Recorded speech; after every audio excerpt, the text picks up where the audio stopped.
আমাদের যারা কি বলে যে সরকারি কর্মচারী ছিলেন, ডেপুটি কমিশনার, যারা ওই যে বিখ্যাত লাইলাতুল ইলেকশন মানে রাতের ভোটে যারা ছিলেন, তাদের কিন্তু সবাইকে অপসারণ করা হয়েছে, প্রত্যেককে অপসারণ করা হয়েছে। যারা ওই ওই ভোটের সময় যারা আইন শৃঙ্খলা বাহিনী ছিলেন, এসপি ছিলেন, সবাইকে অপসারণ করা হয়েছে।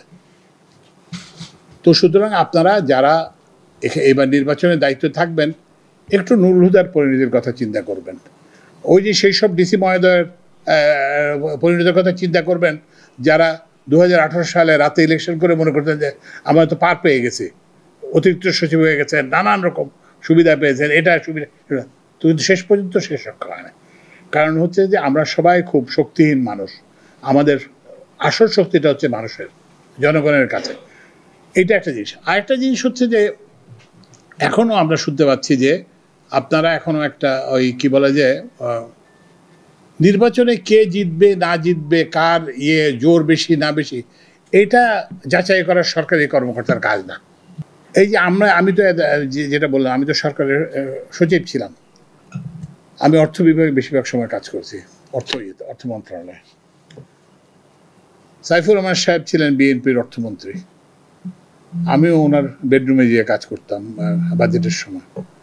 এরপরে যখন আওয়ামী লীগের সরকার আসলো, শাহ এম.এস. কিবরিয়া সাহেব হলেন অর্থমন্ত্রী। আমি আগের মতোই উনি বেডরুমে কাজ করতেন। ওনার স্ত্রী ছিলেন চিত্রশিল্পী আসমা কিবরিয়া, তো ওনার একটা স্টুডিও ছিল, সেখানে বসে আমরা কাজ করতাম। রাজনীতিবিদের সঙ্গে ভাবে ঘনিষ্ঠভাবে কাজ করতে হবে সরকারি প্রয়োজনে, কিন্তু রাজনৈতিক হিসাবে তো না। যেমন সাইফুর রহমান সাহেব যখন মন্ত্রিত্ব চলে গেল, আমি তো আর ওনার সঙ্গে দেখা করিনি।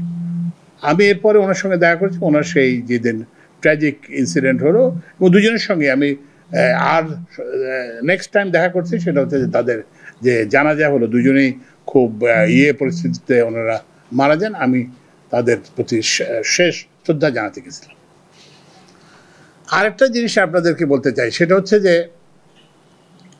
এই যে আমাদের ধারণা অমুক জিতবে, সুতরাং এখন থেকে তার করতে হবে, এটা কিন্তু সম্পূর্ণ ভুল ধারণা। এবারে নির্বাচন সম্পূর্ণ ভিন্ন নির্বাচন। কেন আপনাকে বলি, আপনারা জানেন যে হয়তো আওয়ামী লীগ নির্বাচন করতে পারবে, সেটা কি বলে যে নির্বাচন কমিশন নির্ধারণ করবে, আমাদের প্রধান উপদেষ্টা বলেছেন। এখন কিন্তু আমরা জানি যে ওই দলের একটা জনসমর্থন আছে, তো তারা কাকে ভোট দেবেন আপনি জানেন? আমরা কেউই জানি না। সবচেয়ে বড় অনিশ্চয়তা যেটা, সেটা হচ্ছে যে এই যে 18 থেকে 35 বছরে যাদের বয়স, গত 16 বছরে তো তারা ভোট দিতে পারে নাই, তারা কাকে ভোট দিবে আপনি জানেন? আমি জানি। তো ওই জন্য মেহেরবানি করে কে জিতবে না জিতবে, এটা সরকারি যারা নির্বাচনের দায়িত্ব থাকবেন, এটা আমাদের কাজ না। যেই জিতুক তার সঙ্গে আমাদের কাজ করতে হবে। আমি তো বলতে পারি না যে আমি সাইফুর রহমান সাহেব ছিলেন না, এখন আর আমি আর কাজ করবো না, এখন আওয়ামী লীগের শাহ এম.এস. কিবরিয়া, দুজনের সাথেই আমরা কাজ করতে। তো ওই জন্য যে কাউকে নির্বাচিত করা আমাদের কাজ না, যিনি নির্বাচিত হবেন তার সঙ্গে কাজ করাই আমাদের কাজ। এবং এই দায়িত্বটা কিন্তু একটা কঠিন দায়িত্ব, একটা কঠিন অগ্নি পরীক্ষা আমাদের জাতির জন্য, এবং এইটা কিন্তু আপনাদেরকে ভাবে পালন করতে হবে। এবং যদি না হয় তাহলে কিন্তু যেটা বলো নুরুল হুদার যে পরিণত হয়েছে, আগের ডিসি সাহেবদের যে পরিণত হয়েছে, আগের এসপি সাহেবদের যে পরিণত হয়েছে, সেই পরিণতি হবে।